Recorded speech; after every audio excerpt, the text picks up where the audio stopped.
Guys, welcome back to my YouTube channel, that is Swapna's Tutorial. So ನೀವೇ ನನ್ನ ಚಾನಲ್ಗೆ subscribe ಆಗಿಲ್ಲ ಅಂದರೆ ಪ್ಲೀಸ್ ಸಬ್ಸ್ಕ್ರೈಬ್ ಆಗಿ, ವಿಡಿಯೋಸ್ನ ಲೈಕ್ ಮಾಡಿ, ಶೇರ್ ಮಾಡಿ, ಹಾಗೆ ಕಮೆಂಟ್ ಮಾಡಿ. ಸೊ ಇವತ್ತು ನಾನು ಮಾಡ್ತಿರೋ ಸಬ್ಜೆಕ್ಟ್ ಯಾವುದು ಅಂದರೆ ಥರ್ಡ್ ಸೆಮ್ BComನ ಫಿನಾನ್ಷಿಯಲ್ ಮ್ಯಾನೇಜ್ಮೆಂಟ್ ಅನ್ನೋ ಒಂದು ಸಬ್ಜೆಕ್ಟ್ನ ಎಕ್ಸ್ಪ್ಲೇನ್ ಮಾಡ್ತೀನಿ. ಸೊ ಅದರಲ್ಲಿ ಲಾಸ್ಟ್ ಟಾಪಿಕ್ ಬಂದುಬಿಟ್ಟು ಅಥವಾ ಲಾಸ್ಟ್ ಚಾಪ್ಟರ್ ಬಂದುಬಿಟ್ಟು ಡಿವಿಡೆಂಡ್ ಡಿಸಿಷನ್ಸ್ ಅಂತ ಹೇಳಿ. ಸೊ ಇವಾಗ ನಾವು ಫಸ್ಟ್ ಆಫ್ ಆಲ್ ಡಿವಿಡೆಂಡ್ ಅಂದರೆ ಏನು, ಟೈಪ್ಸ್ ಆಫ್ ಡಿವಿಡೆಂಡ್ಸ್ ಯಾವುದಿದೆ ಅಂತ ಹೇಳಿ ಈ ಒಂದು ವಿಡಿಯೋದಲ್ಲಿ ನಾನು ಹೇಳ್ತಾ ಹೋಗ್ತೀನಿ. ಓಕೆನಾ? ಸೊ ಫಸ್ಟ್ ಮೀನಿಂಗ್ನ ನಾವು ನೋಡೋದಾದರೆ, ವಾಟ್ ಈಸ್ ಡಿವಿಡೆಂಡ್? ಡಿವಿಡೆಂಡ್ ಅಂದರೆ ಏನು ಅಂತ ಹೇಳಿ ನಾವು ನೋಡೋದಾದರೆ, it is a choice made by the companies management regarding how to allocate its profit. ಅಂದರೆ ಈಗ ನಿಮಗೆ ಗೊತ್ತಿದೆ, ಕಂಪನೀಸಲ್ಲಿ ಶೇರ್ ಹೋಲ್ಡರ್ಸ್ ಅಂತ ಹೇಳಿ ಎಲ್ಲ ಕಂಪ್ನೀಸಲ್ಲೂ ಇದ್ದೇ ಇರ್ತಾರೆ ಅಲ್ವಾ. ಈ ಶೇರ್ ಹೋಲ್ಡರ್ಸಲ್ಲಿ ನಮಗೆ ಈಕ್ವಿಟಿ ಶೇರ್ ಹೋಲ್ಡರ್ಸ್ ಹಾಗೆ ಪ್ರಿಫರೆನ್ಸ್ ಶೇರ್ ಹೋಲ್ಡರ್ಸ್ ಅಂತ ಹೇಳಿ ಎರಡು ಕ್ಯಾಟಗರೀಸ್ ಆಫ್ ಶೇರ್ ಹೋಲ್ಡರ್ಸ್ ಅನ್ನೋರು ಬರ್ತಾರೆ ಅಲ್ವಾ.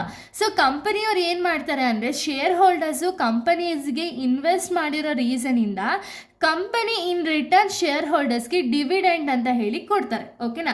ಈ ಡಿವಿಡೆಂಡ್ ಬಂದುಬಿಟ್ಟು ಕಂಪನಿಗೆ ಎಷ್ಟು ಪ್ರಾಫಿಟ್ ಆಗಿದೆಯಲ್ಲ ಆ ಬೇಸಿಸ್ ಮೇಲೆ ಕಂಪನಿಯವರು ಒಂದು ಡಿವಿಡೆಂಡ್ ಅಂತ ಹೇಳಿ ಕೊಡ್ತಾರೆ. ಓಕೆನಾ? ಸೊ ಇವಾಗ ಕಂಪನಿಗೆ ಏನಾದರೂ ಲಾರ್ಜ್ ಅಮೌಂಟ್ ಆಫ್ ಪ್ರಾಫಿಟ್ ಆಗಿದ್ರೆ ಕಂಪನಿಯವ್ರು ಏನು ಮಾಡ್ತಾರೆ ಅಂದರೆ, ಲಾರ್ಜ್ ಅಮೌಂಟ್ ಆಫ್ ಡಿವಿಡೆಂಡ್ನ ಶೇರ್ ಹೋಲ್ಡರ್ಸ್ಗೆ ಕೊಡ್ತಾರೆ. ಅಕಸ್ಮಾತ್ ಏನಾದರೂ ಪ್ರಾಫಿಟ್ ಕಡಿಮೆ ಆಗಿತ್ತು ಅಂದರೆ ಸ್ಮಾಲ್ ಅಮೌಂಟ್ ಆಫ್ ಡಿವಿಡೆಂಡ್ನ ಶೇರ್ ಹೋಲ್ಡರ್ಸ್ಗೆ ಕೊಡ್ತಾರೆ. ಓಕೆನಾ?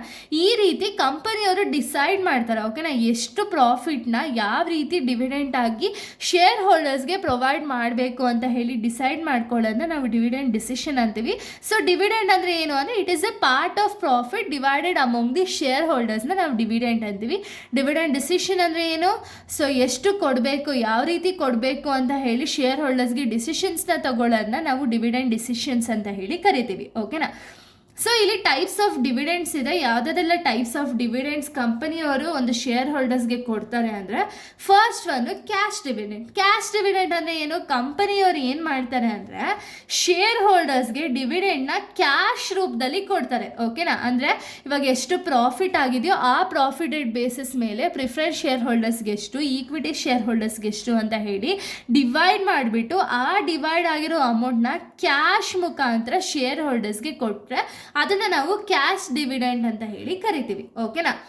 ಇನ್ನು ಸ್ಟಾಕ್ ಡಿವಿಡೆಂಡ್, ಸೆಕೆಂಡ್ ಒಂದು. ಸ್ಟಾಕ್ ಡಿವಿಡೆಂಡ್ ಅಂದರೆ ಏನು ಅಂದರೆ, ಈಗ ಆಲ್ರೆಡಿ ಎಕ್ಸಿಸ್ಟಿಂಗ್ ಶೇರ್ ಹೋಲ್ಡರ್ಸ್ ಏನು ಕಂಪ್ನಿಯಲ್ಲಿ ಇರ್ತಾರಲ್ವಾ, ಈ ಎಕ್ಸಿಸ್ಟಿಂಗ್ ಶೇರ್ ಹೋಲ್ಡರ್ಸ್ಗೆ ಕಂಪನಿಯವ್ರು ಏನು ಮಾಡ್ತಾರೆ ಅಂದರೆ, ಅವರ ಕಂಪನಿಲಿರುವಂಥ ಒಂದು ಶೇರ್ಸ್, ಓಕೆನಾ, ಯಾವುದೋ ಒಂದು ಶೇರ್ಸ್ ಹೈಯೆಸ್ಟ್ ಇದೆಯೋ ಅಥವಾ ಯಾವ ಶೇರ್ಸ್ನ ಏನಾದರೂ ಇವಾಗ ಕಾಸು ಕೊಡೋಕ್ಕಾಗಿಲ್ಲ ಅಂದ ತಕ್ಷಣ ಶೇರ್ಸ್ ಮುಖಾಂತರ ಶೇರ್ ಹೋಲ್ಡರ್ಸ್ಗೆ ಒಂದು ಡಿವಿಡೆಂಡ್ ಅನ್ನೋದನ್ನ ಕೊಡ್ತಾರೆ. ಅದನ್ನು ನಾವು ಸ್ಟಾಕ್ ಡಿವಿಡೆಂಡ್ ಅಂತ ಹೇಳಿ ಕರಿತೀವಿ. ಓಕೆನಾ?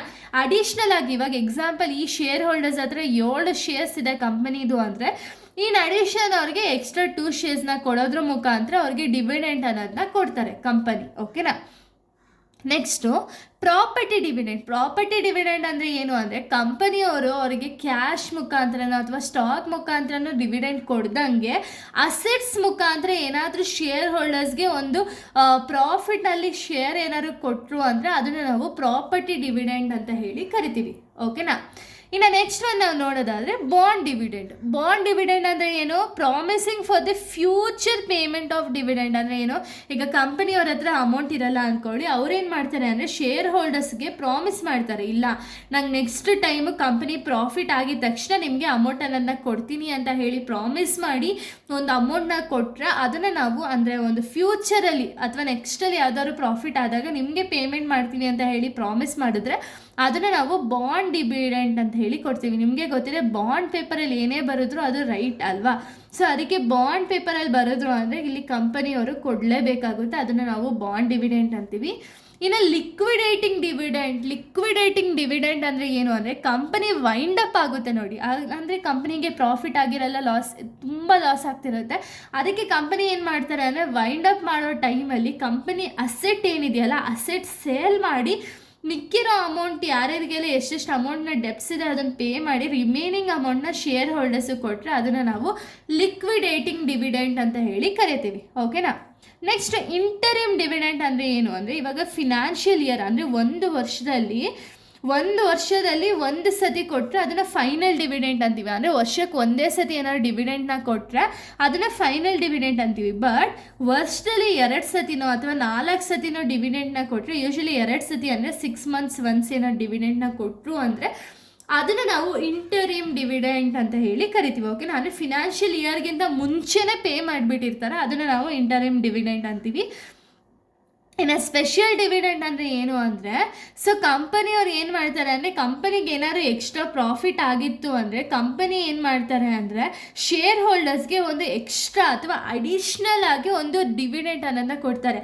ಅಂದರೆ ರೆಗ್ಯುಲರ್ ಡಿವಿಡೆಂಟ್ ಇದ್ದೇ ಇರುತ್ತೆ, ಇದ್ರ ಜೊತೆಗೆ ಎಕ್ಸ್ಟ್ರಾ ಅಡಿಷ್ನಲ್ ಡಿವಿಡೆಂಟ್ ಅನ್ನೋದನ್ನ ಶೇರ್ ಹೋಲ್ಡರ್ಸ್ಗೆ ಪ್ರೊವೈಡ್ ಮಾಡ್ತಾರೆ. ಅದನ್ನು ನಾವು ಸ್ಪೆಷಲ್ ಡಿವಿಡೆಂಟ್ ಅಂತ ಹೇಳಿ ಕರಿತೀವಿ. ಓಕೆನಾ? ಇದು ಮೀನಿಂಗ್ ಆಫ್ ಡಿವಿಡೆಂಟ್ ಡಿಸಿಷನ್ ಮತ್ತು ಟೈಪ್ಸ್ ಆಫ್ ಡಿವಿಡೆಂಟ್ ಆಗಿದೆ. ನೆಕ್ಸ್ಟ್ ವೀಡಿಯೋದಲ್ಲಿ ನಾನು ಬೇರೆ ಒಂದು ಟಾಪಿಕ್ನ ಎಕ್ಸ್ಪ್ಲೈನ್ ಮಾಡ್ತೀನಿ. So thank you guys, thanks for watching.